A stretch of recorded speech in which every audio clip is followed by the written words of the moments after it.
Boa noite, meus irmãos. Vamos dar continuidade às exposições do Evangelho de Marcos, hoje no capítulo 7, do versículo 31 ao versículo 37, o final deste capítulo. Marcos 7, do 31 ao 37.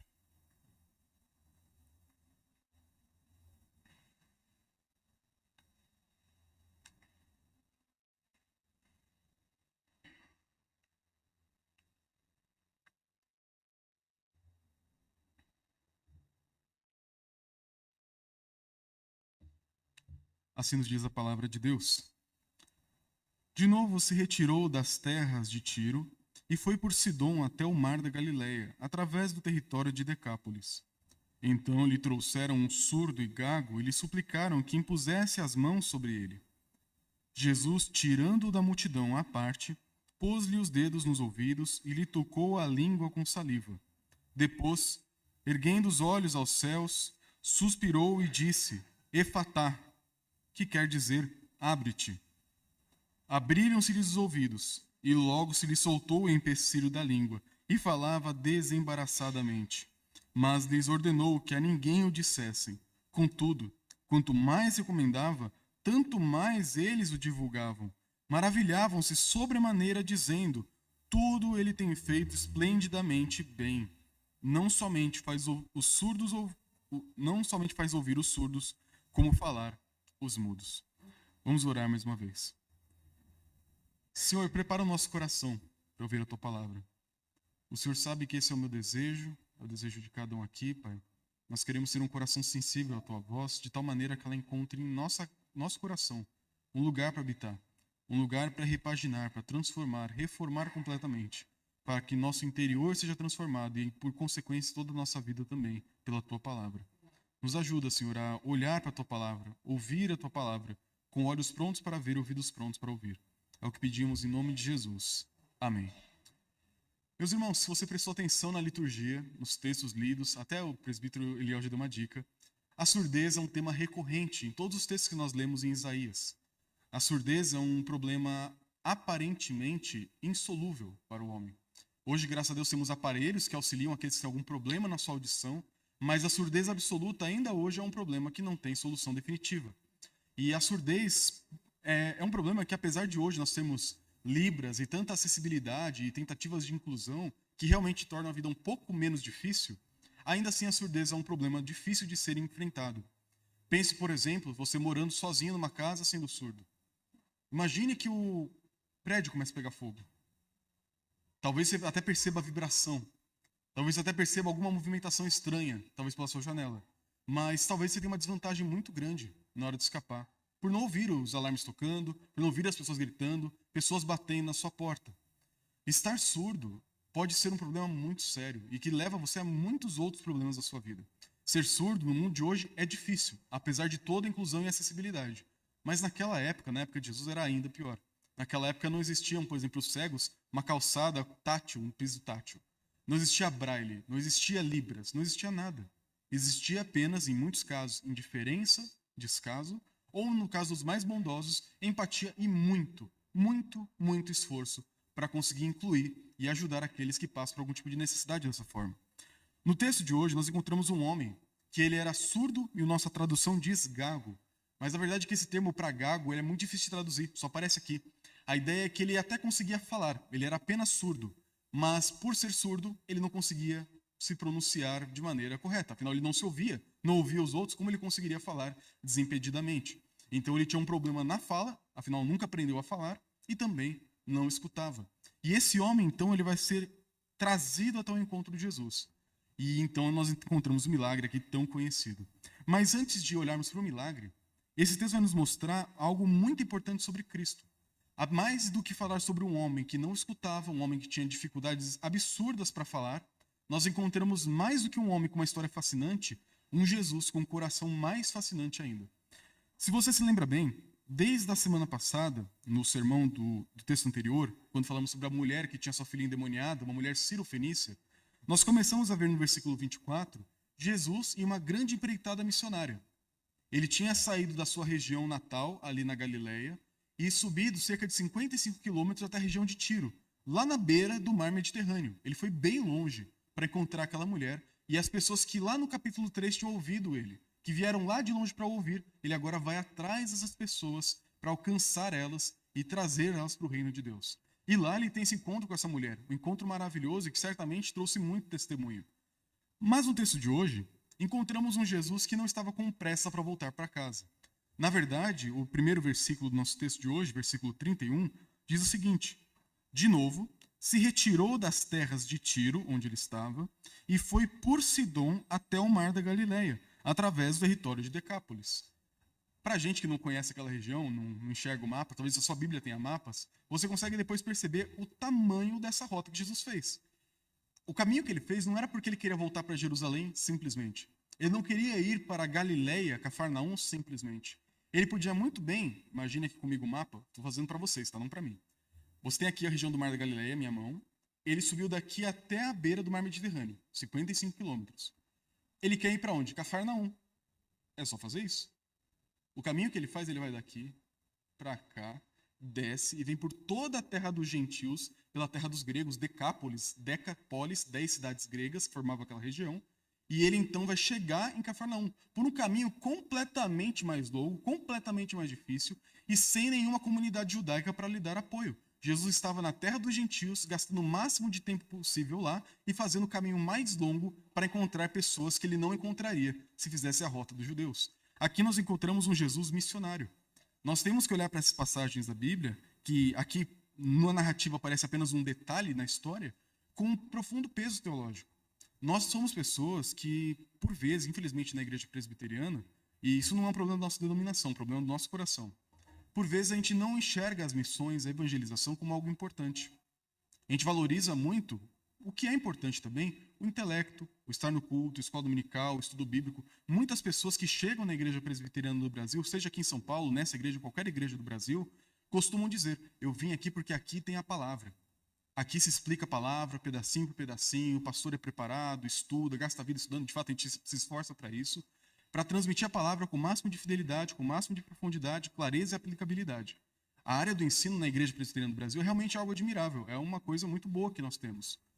Mas nós temos que lembrar de uma outra marca do presbiterianismo, aproveitando já que amanhã faremos aniversário da nossa denominação, de lembrar que a nossa igreja começou por causa das missões. Nós somos um povo que no nosso DNA, ainda que a gente não transmita isso com tanta avidez como o ensino, é um povo missionário. Nós somos uma denominação missionária, que começou no Brasil por conta de missões americanas, em 1858, se não me falha a memória agora, quando Simonton veio para o Brasil, no Rio de Janeiro, e morreu em poucos anos de febre amarela, porque ele tinha convicção que Deus o tinha chamado para começar mais uma igreja, expandir o reino de Deus aqui no Brasil. E cá estamos nós hoje, séculos depois. Nós encontramos na história de Simonton, da nossa denominação, uma igreja de fato missionária. Hoje, a maior parte da verba não sei se você sabe disso, mas os dízimos são entregues na igreja, eles depois são repassados 10% para o presbitério, e o presbitério, o conjunto de várias igrejas locais, passa 10% para o sínodo, que repassa para o Supremo Concílio, a instância superior da nossa igreja. E de lá, a maior parte da verba arrecadada na nossa denominação é destinada para missões. A Igreja Presbiteriana do Brasil é de fato uma igreja missionária. Só que por vezes nós como membros, nós como indivíduos, não reconhecemos isso. E não simplesmente por sermos presbiterianos, o que por si só já seria um bom motivo para ser missionário hoje. Mas o texto mostra que o nosso Deus, o Senhor Jesus Cristo, é um Deus missionário. É um Deus que vai atrás do perdido, atrás do gentio, atrás daquele que ninguém vai atrás. Talvez você não tenha o chamado missionário de talvez ir para uma outra cultura, um outro povoado, um outro país, um outro estado. Mas todos nós somos chamados pelo próprio Senhor Jesus, aquele que foi, pregou e evangelizou, para seguirmos seus passos, para irmos por todo mundo anunciando o evangelho. E Jesus não é apenas aquele que fala, vai, faz e não faz. Ele é um líder que mostra pelo exemplo o que nós devemos fazer. E desde a passagem anterior, nós encontramos um Jesus profundamente missionário. Um Jesus que ama o perdido e que não mede esforço. Na verdade, ele gastou mais nessa viagem do que ele precisaria gastar só para alcançar pessoas. Eu digo gastar mesmo. Comida, água, suprimentos, tendas, alocações, tudo isso custava dinheiro. E Jesus gastou recursos, sua vida, sua saúde, seu tempo para cuidar de pessoas. E ele faz isso porque ele tem esse coração missionário, um coração que arde por aqueles que ainda não foram alcançados. E na passagem anterior, nós vimos que ele foi atrás daqueles que no capítulo 3 foram até ele. E agora? De quem Jesus está indo atrás? o texto vai nos dar uma pista. Ele foi para a região da Galileia através do território de Decápolis. Você lembra? Agora é teste bíblico. Você lembra no Evangelho de Marcos que história que aconteceu em Decápolis? Dica, está lá no capítulo 5 da sua Bíblia. Se quiser voltar e pegar uma colinha, vai te ajudar. Isso. O endemoniado. Aquele que tinha uma legião, milhares de demônios sobre ele, fazendo a vida dele um verdadeiro inferno. Na região dos gregos, depois de uma tempestade acalmada por Cristo, ele vence uma legião, um exército de demônios, com uma simples palavra. E quando ele faz isso, os demônios saem daquele homem e vão para os porcos e morre uma manada gigantesca de porcos.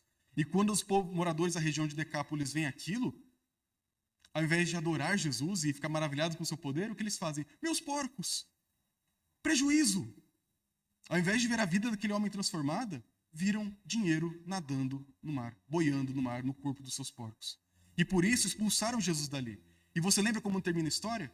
Aquele homem, o ex-endemoniado, ele chega até Jesus na hora que eles estão entrando no barco e ele fala: Mestre, eu quero te acompanhar por onde você for. Eu quero estar com você. Eu quero ser o seu discípulo. Eu quero caminhar com você todos os dias da minha vida. E Jesus responde: não. Você não vem comigo. Você vai voltar para sua casa, para os seus parentes, você vai voltar para a sua terra, para onde as pessoas te conhecem. E lá você vai contar do que eu fiz por você. E o texto termina dizendo que ele foi. E começou a contar, como o texto diz, no capítulo 5, no versículo 20. Então ele foi e começou a proclamar em Decápolis, nas 10 cidades daquela região, tudo o que Jesus lhe fizera, e todos se admiravam. Aquele homem, ele foi como um primeiro missionário lançando as sementes. Ele começou a jogar semente, e a gente sabe, por conta da parábola, que algumas germinaram, que outras murcharam, outras o passarinho comeu e outras secaram. Cada uma teve um propósito pré-determinado. Mas aquela semeadura inicial foi feita por um homem sem preparo teológico, sem grande conhecimento, mas que sabia experiencialmente o que Deus fez na sua vida. E ele começou a pregar em 10 cidades diferentes a fama de Jesus. E muitos vieram a ficar admirados, maravilhados com aquilo.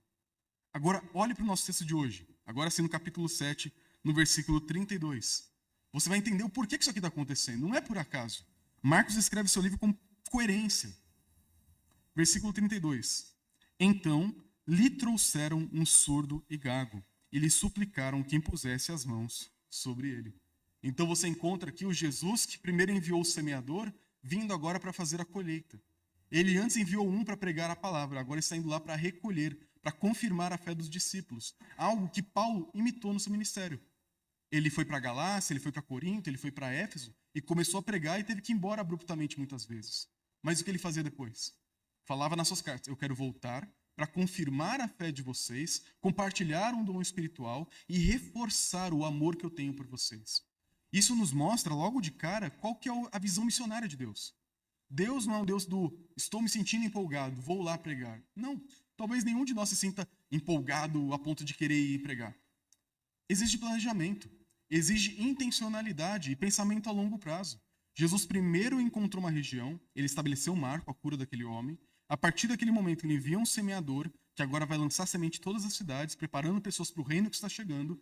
Depois de um tempo, talvez um ano, talvez alguns meses, ele volta na mesma região, gastando tempo e seu esforço, para agora, em todos aqueles lugares que aquele homem pregou, ele agora confirmar. Mostrar para aquelas pessoas que não ouviram, que não tocaram nele, quem ele é de fato.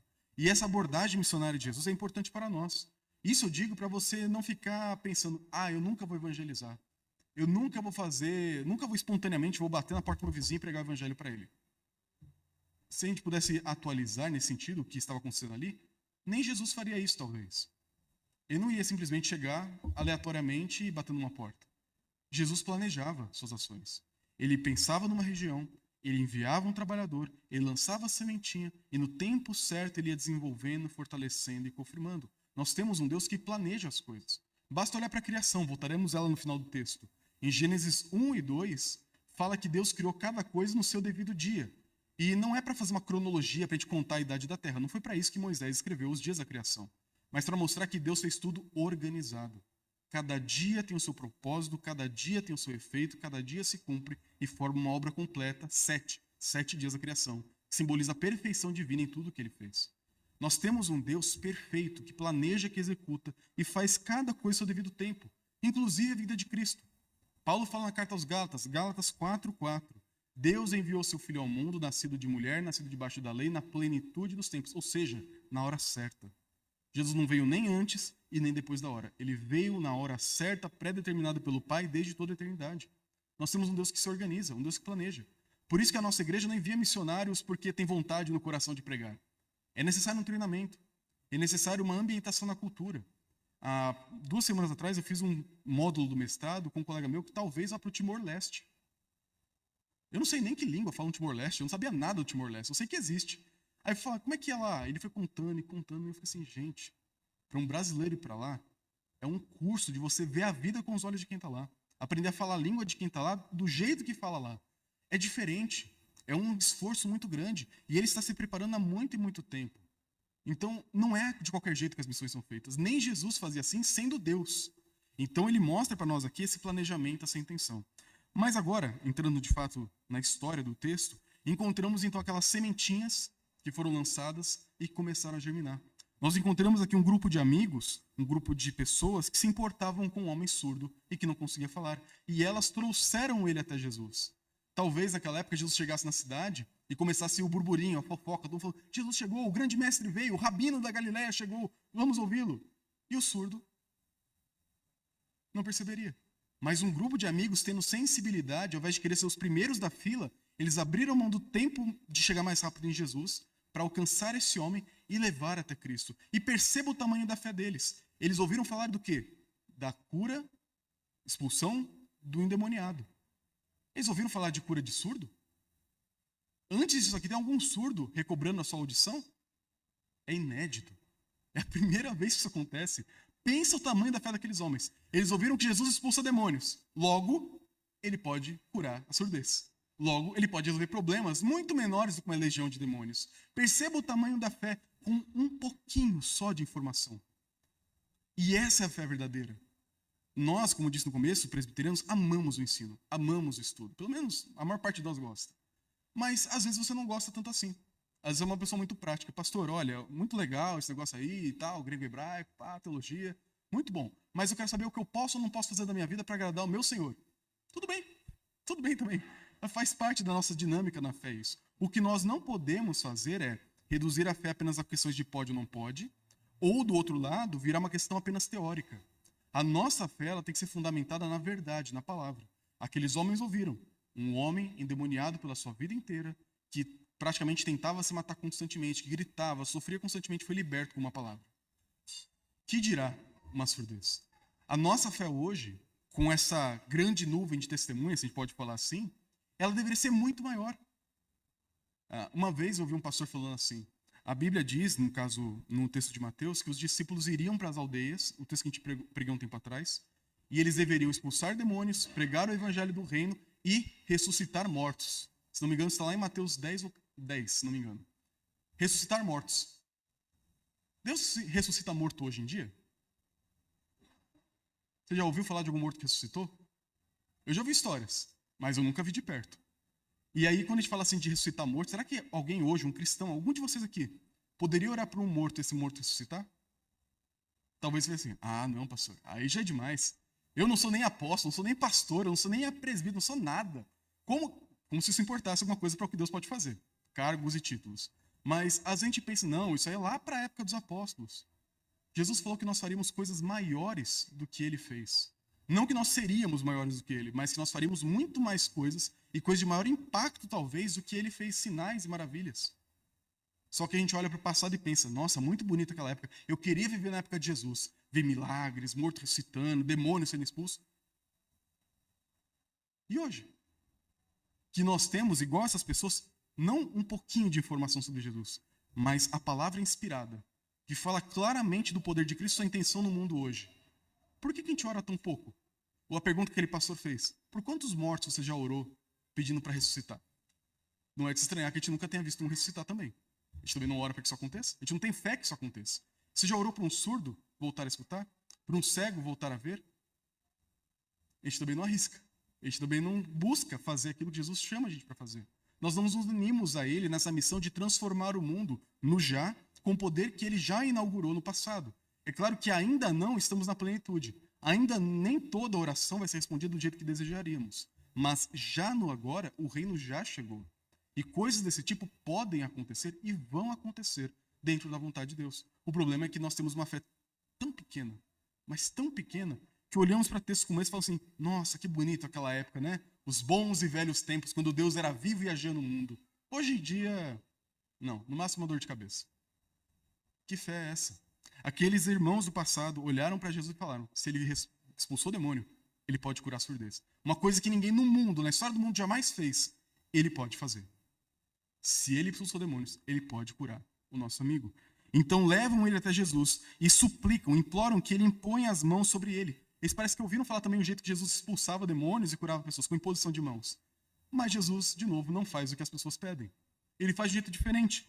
Ele, no meio da multidão, então, pega aquele homem e leva ele à parte, para uma área mais isolada. Está no versículo 33. E aí, ao invés de impor as mãos, ele coloca os dedos nos ouvidos. Não sei se eu falei alto, tampei o ouvido aqui, não ouvi. Mas coloca os dedos nos ouvidos e, com saliva, encosta na língua daquele homem. Não me pergunte por quê. Tem várias hipóteses e especulações do porquê da saliva. Mas é algo que Jesus fazia. Alguns entendem que naquela época o uso de saliva era visto como um potencial medicinal. São pesquisas arqueológicas. A gente não tem certeza do porquê aqui. Mas o fato é, Jesus aqui, ele vai mostrar que ele é a fonte. A saliva dele está curando. Os dedos dele estão tocando. E aquele homem, então, vai voltar a ouvir. E isso não vai acontecer como um show da fé. Infelizmente, muitas igrejas levam pessoas assim, quem aqui tem um problema? Sobe aqui no palco. Vou mostrar o poder de Deus. Tudo bem, Deus pode fazer assim porque ele é bom. Mas Deus quer show? Jesus, no meio da multidão, onde ele podia usar este milagre para aumentar a sua fama, o que ele faz? Você não é, falando, talvez pensando para o surdo, ele não é um número do meu picadeiro. Ele não é um número no meu espetáculo. Ele não vai ser um trampolim político para alcançar mais fama.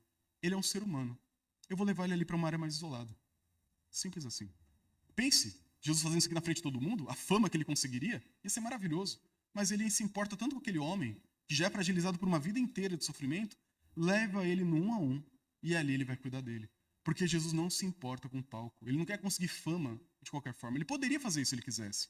Mas ele não faz. Ele trata aquele homem com dignidade. Talvez pessoas ignorariam ele todos os dias por ser surdo, por ser uma pessoa inválida na sociedade. Mas ele trata aquela pessoa com dignidade, com empatia e com amor. Leva ele de canto. E ele não faz como as pessoas pedem. Jesus usa o método imposição de mãos. Ele, não. Eu não sou preso a métodos. Eu não estou preso a fórmulas. Isso aqui é importante para nós hoje, talvez aqueles mais empolgados de querer orar e esperar que algo aconteça, para você também não cair na ideia de fórmulas mágicas. Deus não vai curar só porque você impôs a mão. Muitas vezes na Bíblia acontece com imposição de mãos. Mas Deus não precisa da sua mão para curar. Ele pode usar, mas ele não precisa. Deus não precisa fazer um monte de coisa, ele não precisa de nada. Ele pode fazer como quer. E aqui ele quebra aquele padrão que os discípulos imaginavam que ele faria e faz diferente, para mostrar que ele não está preso a regras, que ele não está preso a um público, que ele não quer fama, ele quer cuidar de uma pessoa no 1 a 1 de maneira maravilhosa. Então ele coloca os dedos nos ouvidos daquele homem, ele coloca a saliva na língua daquele homem, e aí o versículo 34 diz, depois, erguendo os olhos aos céus, suspirou e disse, Efatá. E aqui nós encontramos um milagre acontecendo. Quando Jesus levanta os olhos aos céus, isso aqui é um jeito de Marcos escrever que ele estava orando. Que ele olhou para o céu como falando assim, Pai, e faz seu pedido, faz sua oração. Então ele olha para aquele homem, solta um profundo suspiro mostrando suas emoções intensas com relação àquela pessoa. Jesus não lida como um número. Não é assim, eu já sei que eu vou curar. Pá. Não, ele se importa. Ele olha para aquele homem e fala assim, Efatá. Não é só Efatá. Não, ele se envolve emocionalmente com a cena. Aquilo mexe com ele. Não é uma respiração profunda de teatrinho. Ele está mostrando, eu me importo. Aquilo pesa para ele. Ele, Efatá, abra-te, é o que significa em aramaico, Efatá. E imediatamente, como diz o versículo 35, abriram-se-lhes os ouvidos e logo se lhe soltou o empecilho da língua e falava desembaraçadamente. O milagre acontece de uma forma simples, com uma palavra, com um toque, com saliva até, para nós é estranho, mas de maneira simples, no particular, com empatia, com oração e profunda emoção, Jesus mostra para aquele homem a empatia que talvez ele não experimentou a vida inteira. Você tem que lembrar disso, você que talvez não seja surdo, afinal de contas você está me ouvindo aqui, infelizmente ainda não temos sinais para quem não consegue me ouvir, ou legendas. Mas você que está me ouvindo, lembre o seguinte, nós temos um Deus que sente profunda compaixão. A Bíblia, no Novo Testamento, nas cartas de Paulo e também em Hebreus, diz várias e várias vezes, nós temos um sumo sacerdote que vive eternamente a interceder por nós. Alguns pensam que Jesus foi para o céu descansar. Muito pelo contrário. A Escritura nos diz que depois que ele sobe aos céus, ele se assenta à direita de Deus. Só que se assentar à direita não é uma posição de descanso, não é uma cadeira de praia, é uma cadeira de serviço. Jesus se assentando à destra do Pai, ele agora tem uma função primordial, e essa função é interceder. Infelizmente, na Igreja Católica Apostólica Romana, ainda mais no Brasil, tem-se a ideia, a tradição, o dogma da intercessão dos santos, de que você pode orar para uma pessoa, por algum santo do passado, uma pessoa com virtudes admiráveis, e de alguma forma aquela pessoa vai interceder por você. Ela, com os seus méritos, com a sua virtude, ela vai entregar a Deus oração em seu favor. Eu entendo quem faz isso. Eu entendo porque, de fato, os mortos em Cristo estão conscientes. Eles não sabem em que medida eles ouvem e sabem o que acontece aqui. O livro de Apocalipse fala que existem mortos que oram, orando por justiça, orando pela vingança do Senhor, orando pela volta de Cristo. Os mortos continuam orando em Cristo. Mas a Bíblia também mostra que não existe comunicação entre os vivos e os mortos. E nós não devemos pedir intercessão nem mesmo a Maria, talvez a pessoa mais importante da história, nem a ela a gente pode pedir oração. Porque a Bíblia nos diz em 1 Timóteo que existe apenas um mediador entre Deus e os homens, Jesus Cristo, o justo.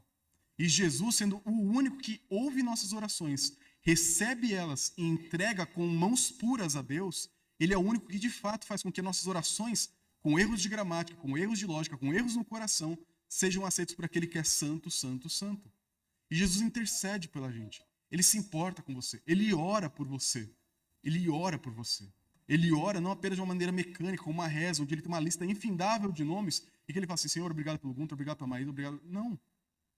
Ele se importa. Ele olha nos nossos olhos, ele ouve nossas orações com empatia, ele suspira. Ele sente amor, mexe com Deus.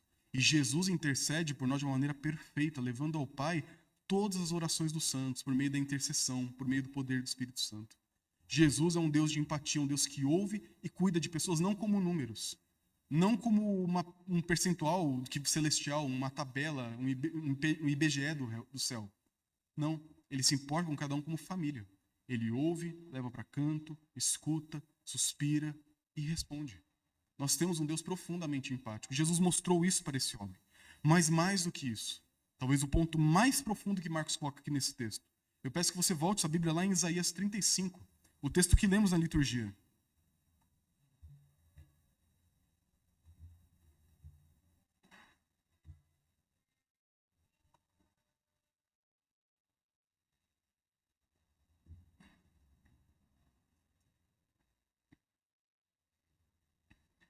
Isaías 35 está nos falando aqui sobre a nova era messiânica que viria. O povo de Judá, ou seja, o Reino do Sul, estava vivendo em pecado há muito tempo. Deus estava, no linguajar humano que ele usa para se comunicar, perdendo a paciência. Eles estavam abusando da bondade de Deus, eles estavam abusando da misericórdia de Deus. Ele envia profeta atrás de profeta, e o povo continuava tapando os ouvidos para Deus, se fazendo de surdo e se fazendo de cego. Até um ponto que Deus diz, através da maior parte dos profetas, o juízo vem, o cativeiro vem, vocês serão presos, escravizados, acorrentados e humilhados, ficarão como mortos. Mas ao mesmo tempo que Deus anunciou o juízo, ele também anunciou a misericórdia. E o texto de Isaías 35 fala sobre um novo caminho. Uma vez que o povo estaria preso lá na Babilônia, eles teriam que tomar um caminho de volta para casa. E esse caminho de volta para casa não é um caminho qualquer. O versículo 8 vai dizer, e ali haverá bom caminho, caminho que se chamará o caminho santo. O imundo não passará por ele, pois será somente para o seu povo. Quem quer que por ele caminhe, não errará, nem mesmo louco. E é interessante pensar sobre essa questão do louco, e a nossa confissão de fé interpreta essa expressão, essa frase, como a nossa esperança, para aqueles que intelectualmente não conseguem responder de maneira consciente, racional, verbalizada, a fé. Nós temos esperança de que até mesmo aqueles que não conseguem expressar fé, como a maior parte de nós conseguem encontrar salvação, porque até mesmo o louco, o linguajar da época, para alguém mentalmente não típico, conseguisse encontrar a salvação. Nem mesmo o louco vai errar esse caminho. Deus tem misericórdia daqueles que não conseguem responder como outros responderiam. E esse texto, no versículo 5, um pouquinho antes, vai nos mostrar quem que vai caminhar por esse caminho. Como que vai ser esse caminho que vai ser trilhado? O que vai marcar o caminho do Senhor para aqueles que vão voltar da morte espiritual para a salvação? Versículo 5. Então se abrirão os olhos dos cegos e se desimpedirão os ouvidos dos surdos. Os coxos saltarão como cervos e a língua dos mudos cantará, pois água arrebentarão no deserto e ribeiros no ermo. A areia braseada se transformará em lagos e a terra sedenta em mananciais de águas. Onde outrora viviam chacais, crescerá a erva com canas e juncos. Nós encontramos uma profecia de que um dia o caminho do Senhor, o caminho da salvação vai ser aberto. E quando esse dia chegar, os surdos vão voltar a escutar, os cegos vão voltar a ver, os mudos vão cantar ao Senhor. Deus vai inverter todas as coisas. E este milagre aqui de Marcos 7 é a prova disso. Os leitores mais atentos perceberiam. Isaías, o caminho está sendo preparado, o caminho está sendo aberto. E se ele está fazendo isso, ele é o rei que abriu o caminho. Ele que é o dono da terra para onde nós estamos indo. Então, quando Jesus cura aquele homem que não se ouvia falar de nenhuma cura de surdo até antes disso, ele cura um surdo e faz ele agora falar, ele está mostrando, o caminho está aberto. Venham. Vamos seguir para a vida. Vamos seguir para Canaã celestial. Vamos caminhar para a terra onde o louco não erra, onde o surdo escuta, onde o cego vê, onde o mudo canta. Vamos para a terra onde a morte não reina mais, onde os chacais, abutres e animais da morte não existem mais, onde haverá paz, vida eterna e abundância. Quando Jesus cura aquele homem dessa maneira, apesar de parecer algo muito simples na narrativa, não é tão simples assim. Ele está mostrando o caminho da salvação está aberto. E podemos acrescentar, vinde a mim. Caminhe por mim, pois eu sou o caminho, a verdade e a vida. Quando ele falou que ele era o caminho, era disso que ele estava falando. Ele é o meio para essa nova terra. Ele é o caminho para nós encontrarmos a salvação, a morte da morte na morte dele. Esse é o caminho que nós temos, é o próprio Senhor Jesus Cristo. Só que ele faz isso e as pessoas talvez ficariam alvoroçadas com aquilo. E aí ele termina dizendo, no final do nosso texto, versículo 36, mas lhes ordenou que a ninguém o dissessem. Contudo, quanto mais recomendava, tanto mais eles o divulgavam. Maravilhavam-se sobremaneira, dizendo, tudo ele tem feito esplendidamente bem. Não somente faz os surdos ouvir os surdos, como falar os mudos. E é aquele momento estranho, quando Jesus fala para não fazer uma coisa que a gente gostaria de fazer. Imagine esse lugar daquele homem. Imagine no lugar daquele endemoniado que talvez estivesse ali para presenciar aquele momento. Imagine aquilo acontecendo. Você teria vontade de falar. A gente conta coisas muito menos importantes do que isso para todo mundo. Agora Jesus fala, não espalhem essa notícia ainda. E a pergunta mais óbvia a se fazer é, por que Jesus? E o grande problema estava na visão errada que eles tinham do Messias. Eles pensavam que quando esse caminho se abrisse, os inimigos seriam massacrados. Logo, Jesus é o rei, de fato ele é o Messias, de fato ele é, logo ele vai agora matar os romanos. Ele vai acabar com todos os seus inimigos. Ele vai libertar Israel como os macabeus fizeram, com espadas, martelos e guerra. Era isso que o povo esperava. Se ele curou um cego com um toque, imagina o que ele vai fazer com nossos inimigos. Vai fazer um sopro. E pronto, vai matar César, vai matar todo mundo. Que maravilha. Mas não era essa fama que Jesus queria. Ele ainda tinha coisas para fazer antes da sua morte. E por isso ele falava, não espalhe. Mas não adiantou muito. As pessoas desobedeceram a Jesus, geraram problemas para ele. Mas é aquele problema que a gente entende. Porque é difícil entender as palavras de Marcos como algo negativo de completo. Ele mostra que mesmo errando, eles erraram por um coração tocado. E a expressão deles aqui, ele tudo tem feito esplendidamente bem, remete ao o termo lá usado em Gênesis 1, na Septuaginta, na versão grega do Antigo Testamento. É exatamente o mesmo termo. É como se eles falassem, o Deus que criou o mundo está criando novas todas as coisas. Ele fez tudo e viu que era bom. Ele fez tudo e vê que é bom. Eles estão fazendo uma alusão direta lá e mostrando, nós sabemos quem você é, Jesus. Você é o Deus encarnado. Você é o homem que vai fazer com que esse mundo se transforme naquilo que deveria ser e que jamais foi. Você é esse homem. Então imagina a fama de Jesus espalhando. Imagina as opiniões erradas sobre Jesus que também aumentariam com o tempo. Veremos várias delas daqui a pouco. E o quanto de problema que se levantou para Jesus. Mas perceba o impacto daquele testemunho. Eles entenderam. Só não entenderam a hora certa de falar. Nós hoje vivemos um tempo que a gente deve falar sim. E por vezes a gente não fala. Estranho isso, né? É até irônico a gente pensar na história dessa forma. Aqueles que entenderam não podiam falar e falavam. Aqueles que entendem hoje não falam e deveriam falar. Nós deveríamos ser a principal agência missionária desse mundo. A igreja local. Os missionários espalhados são pontos estratégicos para alcançar povos que não são alcançados com facilidade. Mas nós, como igreja local, deveríamos ser os principais missionários de Deus na terra. Nós deveríamos ser pessoas que falam dessa maneira, maravilhada. Você já ficou maravilhado com alguma coisa, empolgado? Às vezes eu gosto muito de estudar. Às vezes eu estou estudando um negócio e fico assim, nossa, que legal isso aqui. Aí a Maísa chega do trabalho e fala assim, você está cansada? Tô. Posso te falar um negócio que eu descobri hoje? Eu estou cansado. Eu posso falar um negócio que eu aprendi hoje? Eu quero falar para alguém. E aí eu falo, eu descobri que esse verbo aqui no hebraico, e assim, você entendeu? Mas eu queria falar, porque eu estou empolgado, eu quero contar para alguém aquilo. Eu fico maravilhado com coisas tão simples. Mas quantas vezes eu fiquei maravilhado com Jesus, a ponto de falar com ele, não com vocês aqui é fácil falar de Jesus, mas dali para fora. É difícil para mim também. É difícil vencer o medo, a vergonha, é medo vencer aquela falta de habilidade de lidar com pessoas que não creem em Jesus. Uma coisa eu falo assim, Vanderlei, sabia que Jesus é Deus? Oh, que maravilha, conta uma nova. A gente já sabe disso, é fácil falar de crentez com crente. Mas e falar do evangelho para quem acredita que isso é uma bobagem? Como falar de um homem judeu que morreu e ressuscitou há 2000 anos e que é o rei deste planeta, vai renovar a natureza, os seus elementos e toda a criação, vai transformar esse mundo por meio de um queimar do fogo e vai fazer isso aqui um novo céu, uma nova terra onde não haverá mais morte, dor e sofrimento, onde os céus e a terra se fundirão, onde anjos e homens viverão em harmonia num planeta transformado, com duas dimensões fundidas em uma. É papo de maluco. Paulo dizia isso. A pregação do evangelho é loucura para o gentil, é loucura para o grego, e é mesmo. Mas é a verdade. É claro, nós não precisamos falar do jeito mais estranho das coisas mais estranhas, como eu acabei de fazer. Mas nós devemos falar, gente. Pense nisso, nós temos um Jesus que se importa, como eu acabei de dizer. Você conhece pessoas que sofrem? Pessoas que se sentem desprezadas, pessoas que não têm amigos, pessoas que parece que não têm para onde correr? Nós temos um Jesus que se importa.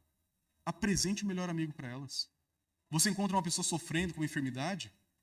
Conte para ela que Jesus pode curar ela. Não dê garantias, nem Jesus dava garantias. Mas fala, nós temos um Deus que pode curar. E eu queria orar por você por isso. Mas antes de orar, eu queria que você lembrasse de uma coisa. Você é importante para Deus. Se ele não te curar aqui e agora, mas você tiver a fé nele, no último dia ele vai curar você. Um dia, nenhuma dor que você sente vai existir. Aquele membro amputado, aquele órgão deficiente, tudo aquilo um dia vai ser transformado. Às vezes, nosso Deus é tão bom que ele derrama migalhas da vida do porvir agora, curando pessoas. Pode ser o seu caso, eu gostaria de orar por você. Mas se não acontecer, não fique com raiva de Deus. Não fique frustrado, nem ele prometeu curas. Mas ele pode, muitas vezes derrama migalhas da eternidade hoje, mostrando amostras do porvir. E pode ser que ele derrame migalhas na sua vida porque ele te ama, ele se importa com você. Nós não devemos prometer curas, nós devemos prometer o amor de Deus e evangelizar a pessoa na medida em que nós oramos por coisas assim. A questão, meus irmãos, é simples e difícil. É simples no seguinte sentido. Você encontra alguém nesse mundo, certamente ele tem um anseio que a palavra de Deus pode suprir. Certamente ele tem um buraco no coração que só a palavra de Deus pode tapar. Você experimentou isso um dia. Os outros também devem experimentar. A parte difícil é, uma vez identificado isso, tomar atitude. Erguer os olhos aos céus, suspirar e ministrar na vida daquela pessoa com amor, com cuidado, com empatia, com serviço. Nós devemos ser imitadores de Cristo, cópias de Jesus. E isso nós faremos à medida em que olhamos para ele, ficamos maravilhados com ele, falamos o que ele faz e vivemos como ele viveu. Com a força dele, no poder dele, para a glória dele. Hoje, o nosso rei está mais perto de voltar do que nunca. E a cada segundo que passa, mais perto fica da volta dele. O tempo está correndo. E nós temos uma missão gigantesca para fazer. Então, eu sei que é difícil. Eu já disse que para mim é difícil. Eu sou uma pessoa introvertida no dia a dia. Aqui no púlpito, eu consigo me articular. Mas a gente tem que vencer isso. A gente tem que se esforçar. A gente tem que primeiro ficar maravilhado. Esse é o passo. Primeiro maravilhado. E depois falar de tudo que ele tem feito. Com brilho no olhar. Com expectativa no nosso coração. E com amor àquele que foi perdido. Lembre do Jesus que atravessou a região inteira para alcançar esse homem. Se motive com o exemplo de Cristo. Siga o exemplo de Cristo. Na força de Cristo para a glória de Cristo. Por isso, vamos orar. E depois disso vamos cantar um hino. Encerrando esse momento de culto ao nosso Deus. Senhor, nós te agradecemos porque Jesus é vivo. Ele é o Rei dos Reis. Ele curou esse homem no passado. Ele está aqui hoje. Pode curar qualquer um. Mas mais do que isso, mais do que uma cura física, que um dia acabaria com a morte da pessoa, nós pedimos que o Senhor cure o nosso coração. Que o Senhor trate as mazelas espirituais, Pai. Se há alguém aqui hoje que ainda não crê em Ti, ainda não tem certeza da fé, ainda não tem certeza da sua companhia, do seu amor, do teu sacrifício por aquela pessoa, confirma isso no coração. Abre os ouvidos para ouvir a Tua palavra. Abre o coração para receber a Tua salvação. Mas nós pedimos também, Pai, que o Senhor nos contagie com uma santa empolgação. Nós venhamos olhar para a Tua palavra, olhar para o que o Senhor fez e faz, e fiquemos com expectativa de ver o Senhor agindo no presente. Não apenas com coisas extraordinárias, milagres e prodígios que o Senhor pode fazer, mas principalmente, ordinariamente, através do nosso testemunho, através da nossa vida, através das nossas palavras e atitudes. Nos ajuda, Senhor, a sermos agentes do reino, missionários como foi Jesus, e espalharmos o amor do nosso Rei, a salvação do nosso Rei, de tal forma que nem mesmo o louco venha a desconhecer esse caminho. Nos ajuda, Senhor, a amar a todos e alcançar a todos com o Teu amor. É o que pedimos em nome de Jesus.